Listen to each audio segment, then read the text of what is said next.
The wind screamed like a wild beast across the frozen hills. Snowflakes flew in every direction, sharp like tiny blades. In the middle of that terrible storm, there was a dark, hidden cave on the side of a rocky mountain. Inside the cave, two shapes were curled together, a woman and her small daughter. The alien woman's name was Jira. Her skin was pale blue, and her long dark hair was covered in frost.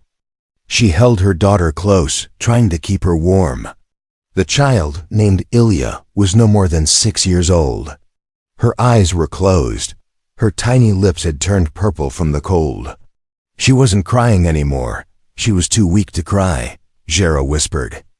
"Stay with me, Ilya, please, just a little longer." She had no food left, no fire, no strength. Her own hands were shaking. Her arms were covered in thin scars from her past, scars from chains. She had escaped with Ilya 3 nights ago, from a slave ship that crashed nearby. They had run far, hiding in shadows, running from those who still hunted them. But now, the cold was winning. Jira looked outside the cave. Everything was white. Everything was silent. Even the sky looked dead. She wrapped her last cloth around Ilya's body. Her own back was exposed to the freezing air, but she didn't care. If only her daughter could live.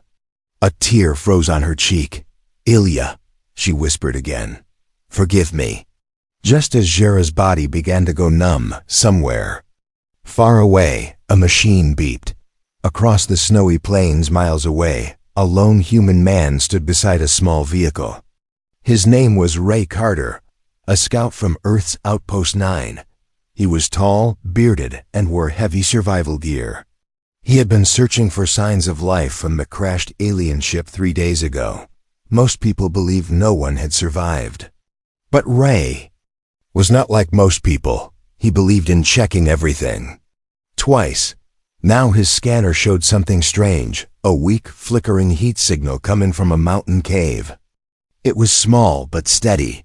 "Life form," Ray muttered, his breath turning white in the cold. "Could be an animal, or someone still alive."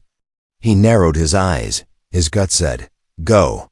He packed emergency supplies, thermal blankets, energy fluids, and a heater cube, and jumped onto his snow glider. The engine roared softly. He moved fast, cutting through the white storm. Time was against him. Inside the cave, Jira's arms were stiff now. She was almost unconscious. Ilya's breathing was faint, only soft puffs that came and went like a whisper. Jira blinked once, then closed her eyes. She didn't feel the wind anymore. She didn't feel anything, and then she heard a crunch. Sound. A real sound. Snow being stepped on. Heavy boots. Jira's eyes opened slowly. Her vision was blurry. A shape appeared at the cave's mouth. Large, tall, glowing slightly from equipment. A voice called out, firm but gentle. "I'm not here to hurt you. I'm human. I'm here to help." Jira tried to speak but only coughed. The human moved closer. He dropped his pack, knelt beside her, and unwrapped the blanket. He looked at the little girl first. "She's alive," he said, quickly taking out the heater cube and activating it. Warmth spread through the air like magic. Then he handed Jira a fluid pack. "Drink this," he said. She hesitated. "Please," he added. "You won't last long without it." Jira sipped. The heat burned her throat, but it brought her back to life. She looked at him properly now, kind eyes, strong hands, and a voice full of care. She had never seen a human before. She had always been told humans were violent, dangerous, but this one saved her. "Your daughter needs more heat," Ray said. He wrapped her in the thermal blanket and placed the heater closer. He looked back at Jira. "What's your name?" Jira struggled to speak. "Jira. I'm Ray," he said. "I found your signal. You're safe now." Jira looked down at Ilya. Her daughter's eyes opened, just a little. She was alive. Jira cried. For the first time, they were not alone. But neither of them knew. The moment Ray turned on that heater and activated his scanner, another signal had been sent. A dark ship, orbiting far above, picked up the energy spike. On board, something. Cold and ruthless stared at the signal flashing on the screen. Found her. It said .*Ray stood just inside the cave, watching the alien woman and her daughter closely. His face was red from the wind, his gloves stiff from ice. But he had made it in time. Barely. He gently touched the girl's forehead. Her skin was still cold, but not as icy as before. The heater cube was slowly raising the temperature. Ray wrapped the thermal blanket tighter around her. She's going to be okay, he said softly. Jera, the alien woman, looked at him with tired, confused eyes. She didn't trust him yet, not fully.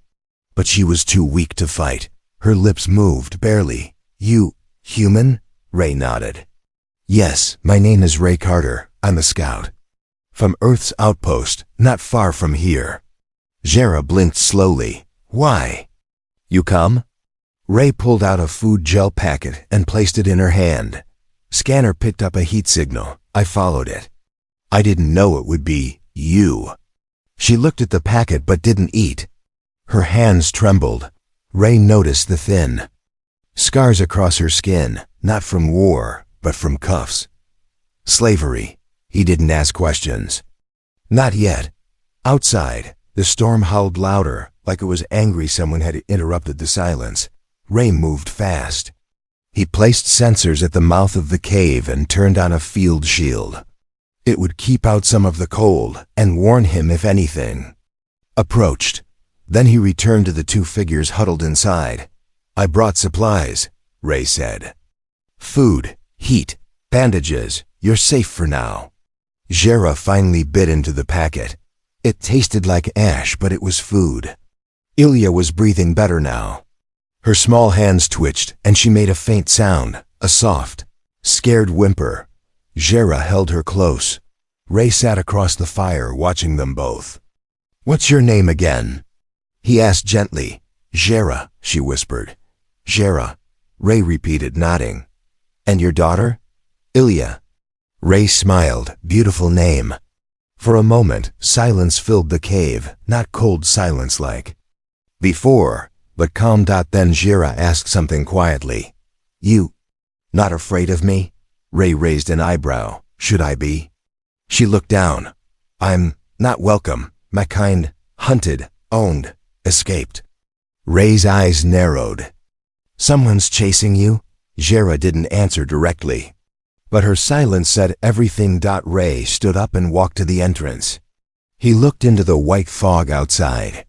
Snow still fell thick and fast, but he felt something in the air. Not just cold. Movement. Something was out there.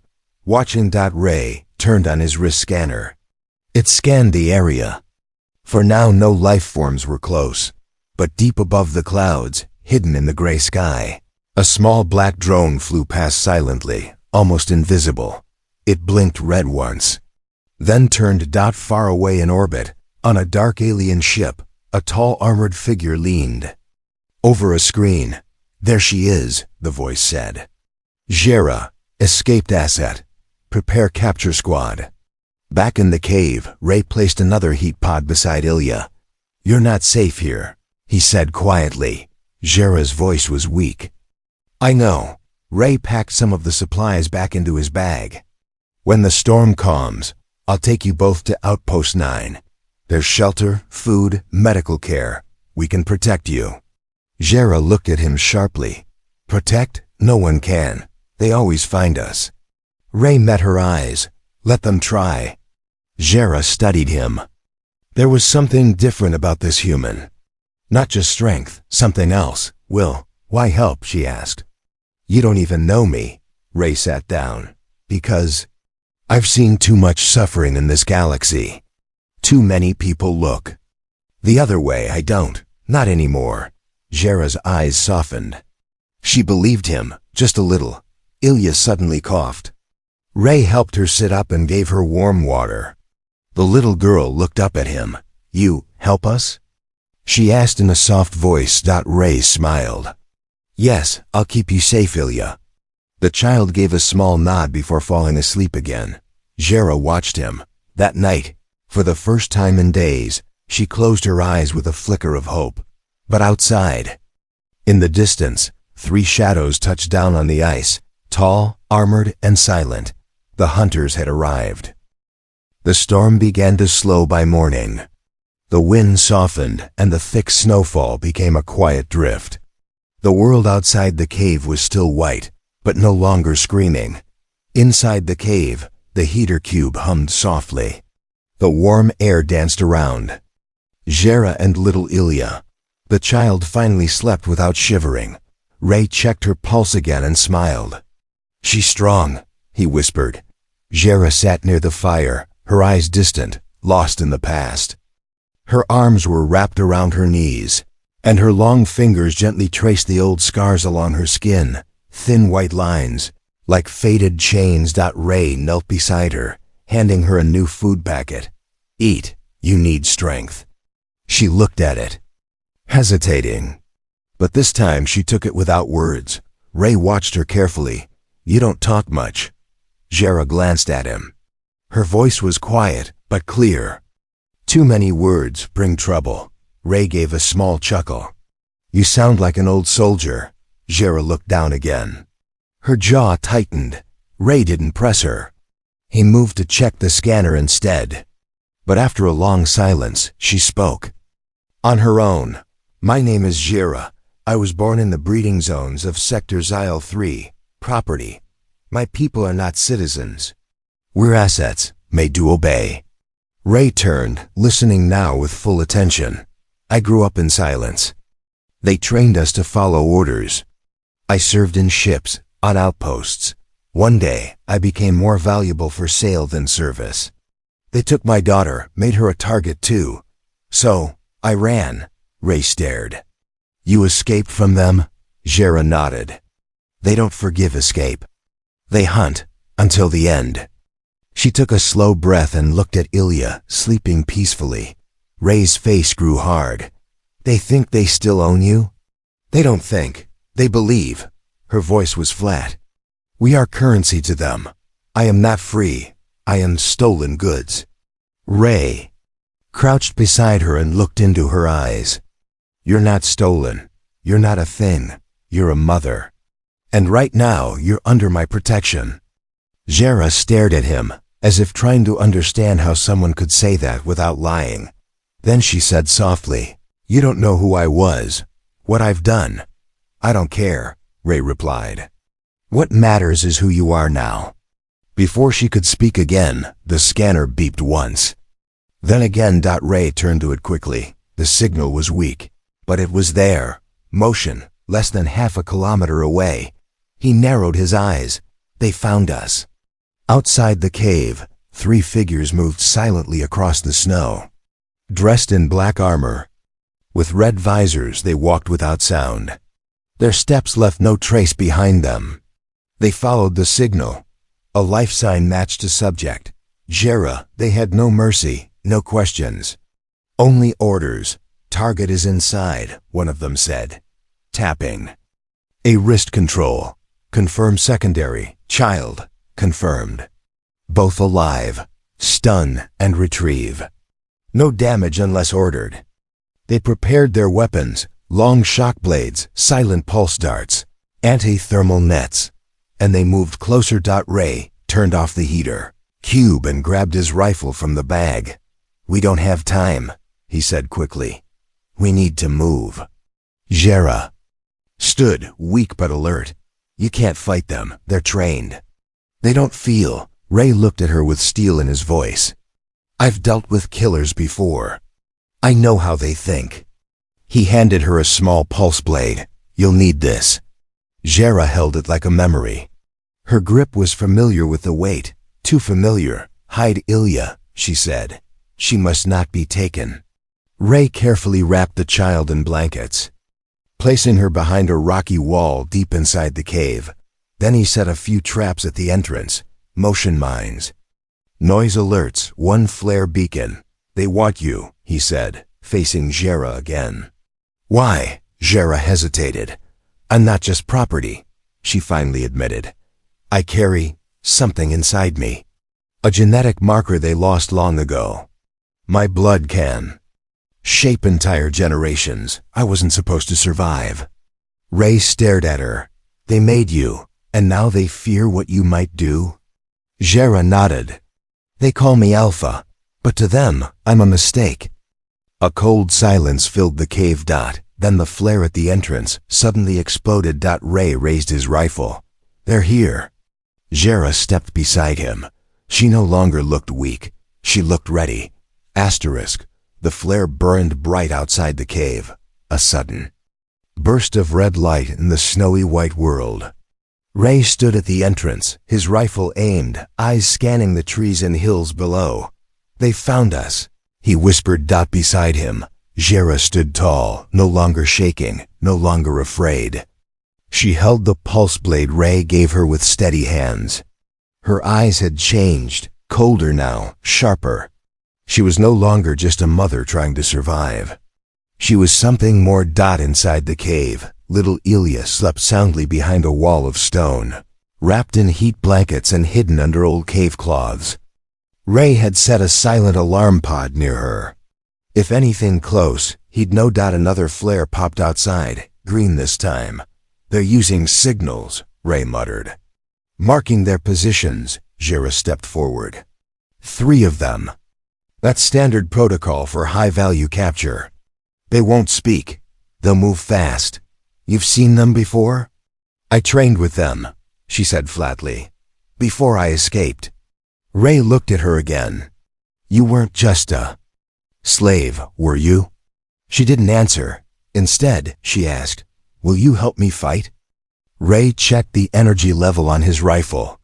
I didn't come all this way to let you be taken. Jera gave a slight nod.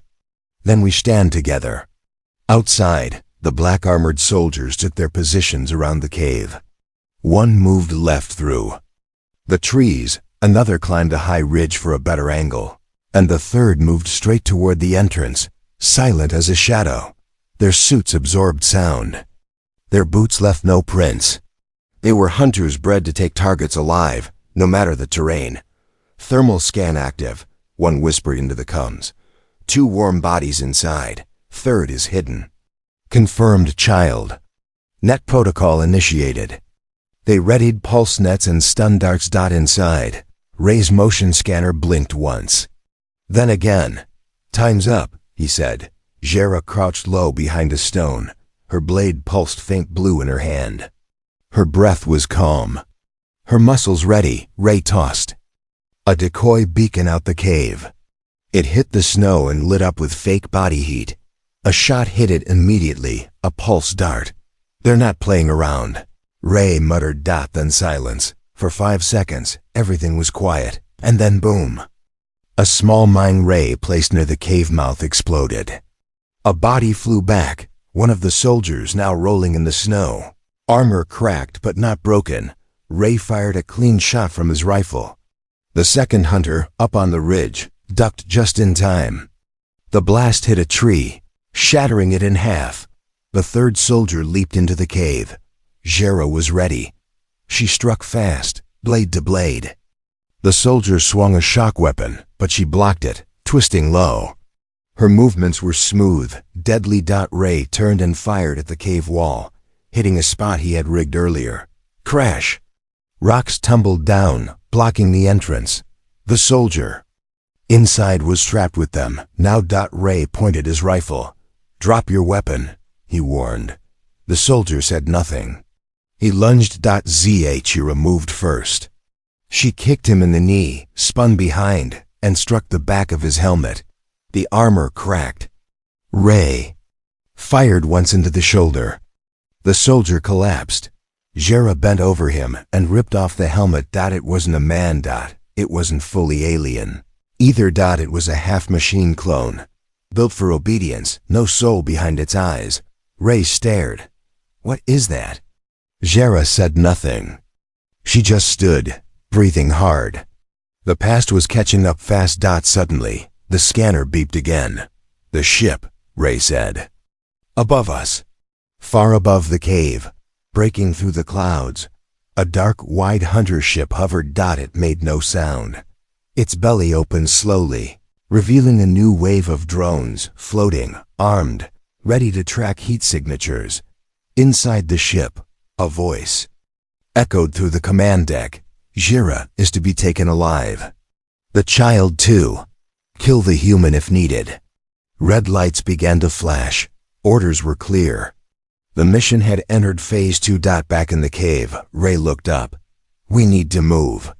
That ship will blast this mountain apart. Jera looked toward Ilya's hiding place. I can fight, she said. But not if she's in danger. Ray nodded. I'll draw them away. You take her and go.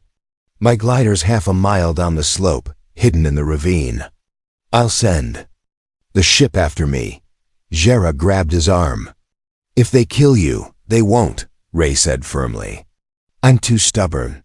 Jera looked at him one last time. Then she turned, picked up Ilya gently, and disappeared into the back of the cave, toward a narrow tunnel Ray had shown her earlier. Ray turned toward the blocked entrance.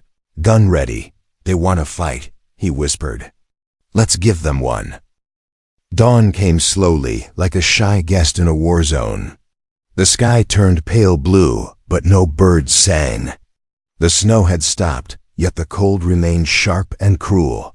Ray crouched behind the half-collapsed cave entrance, gripping his rifle tightly. His breath rose in short white clouds.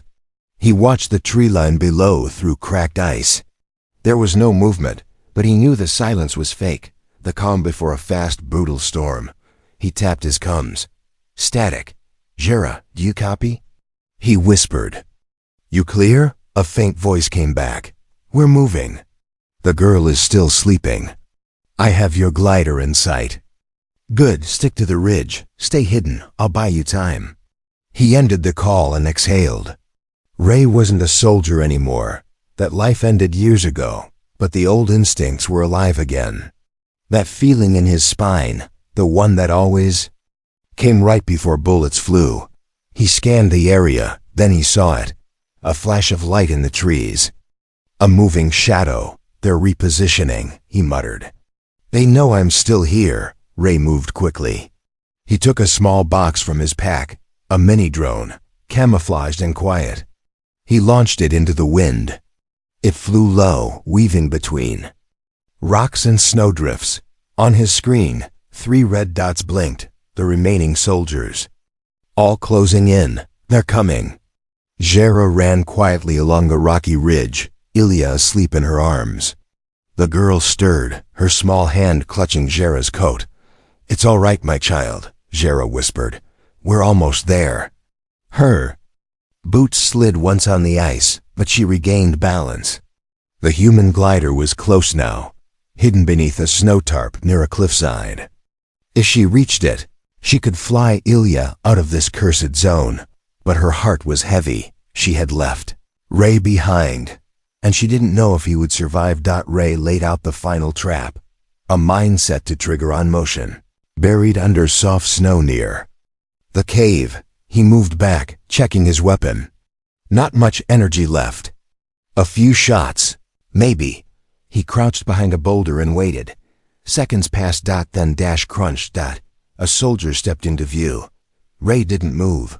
The figure came closer, checking the area. Unaware of the mine below. Click. Too late. Boom. The mine exploded, throwing the soldier back into a tree. Metal parts scattered. Ray rushed forward, firing at the second shadow now racing up the slope. Pulse blasts flew both ways. Ray ducked behind cover. Still 2 more, he muttered, bleeding.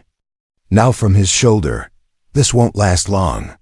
Suddenly, a voice echoed from behind the snowbanks. Human, step out and live. You are not the target.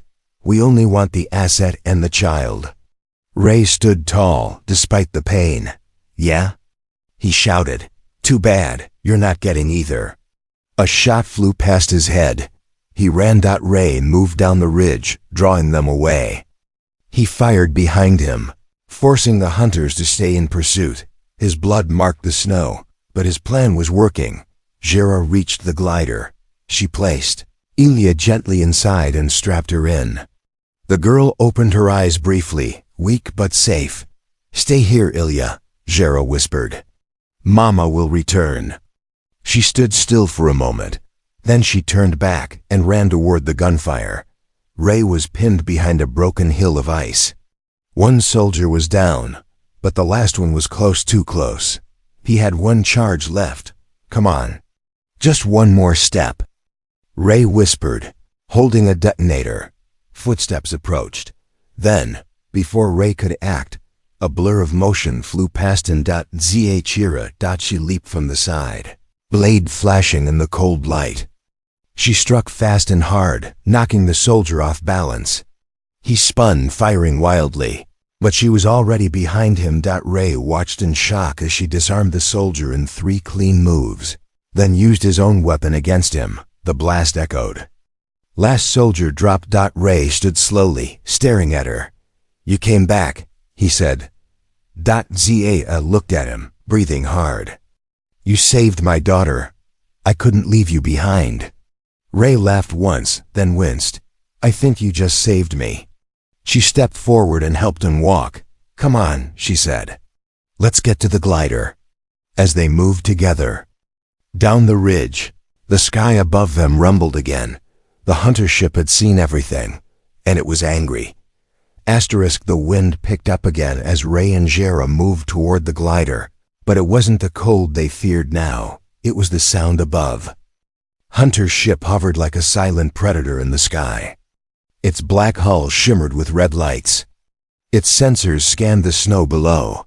It had lost all patience.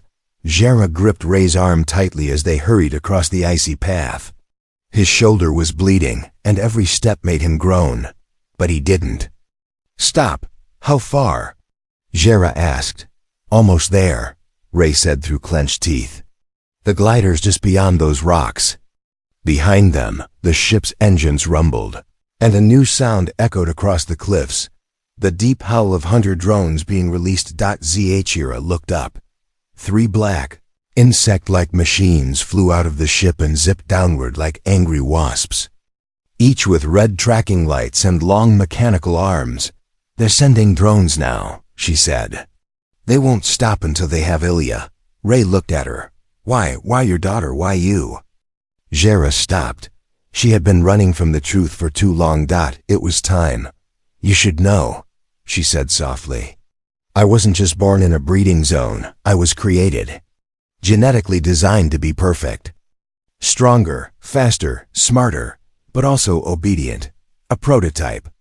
They called me Alpha Unit 1, Ray blinked. "You're engineered?" Jera nodded. "But I changed. I started asking questions. Showing emotion. Loving. That made me dangerous.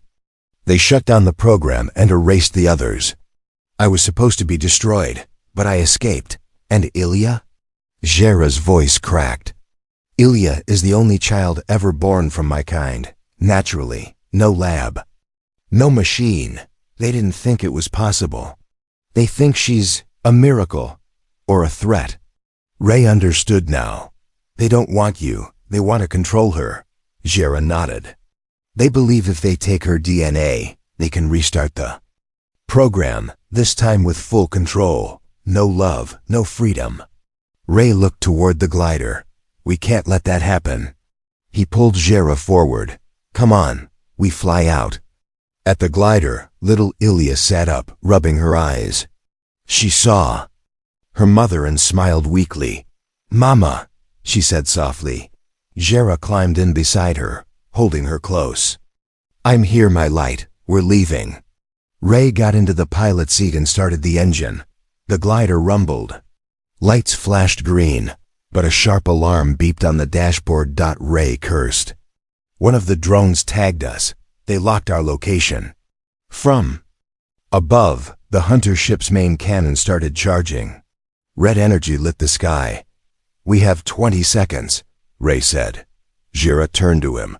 "You fly. I'll stop them." Ray shook his head. "No, we stay together." But Jera was already moving. She opened the side hatch and jumped out with a flare beacon in one hand and her blade in the other. "Fly!" she shouted. "They want me, not her." She ran toward the open field, firing the flare into the air. The drones turned, following. The light, chasing the wrong heat signature, the cannon's beam tracked her. Instead of the glider, Ray stared at her through the window. His heart screamed. "No," Ilya's voice, small but clear, reached him. "She's saving us, like she always does." Ray's hands tightened on the controls. With a roar, the glider shot forward into the air. Bursting through the frozen trees behind them, the cannon fired. Boom! The ground shook. Snow exploded across the mountain. Ray looked back. The drones were scattered, the beacon was gone, and Jera was nowhere to be seen. Hours later, the glider landed at Outpost 9. Emergency teams rushed out, taking Ilya into care. Doctors treated Ray's shoulder, but his mind was stuck in the snow. He sat alone, staring at the mountains. A small hand touched his. Ilya stood beside him, holding something, Jera's blade. "She gave this to me," Ilya said. Before she ran, Ray knelt beside her. "We'll find her, Ilya, I promise." The girl looked up. "They think she's gone." Ray nodded. "They're wrong." Ilya smiled faintly. "She always comes back." Ray looked toward the horizon, where the sun touched the tips of the mountains. "She's not just Alpha," he said. "She's a mother. And mothers never stop fighting." The snow on the mountain was melting. Spring had come early to this cold corner of the world. The ice was breaking.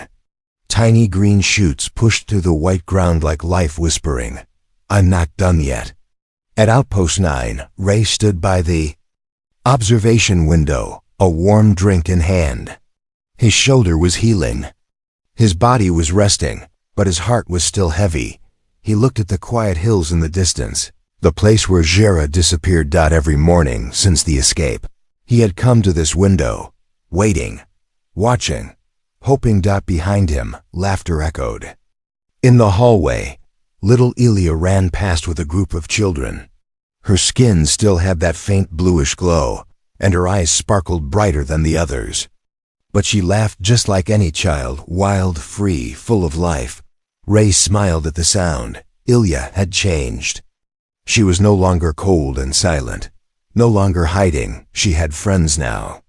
A bed, books, safety. But every night before bed, she asked one question: "Will Mama come back tomorrow?" And every night, Ray gave the same answer: "She's trying, kiddo, I promise."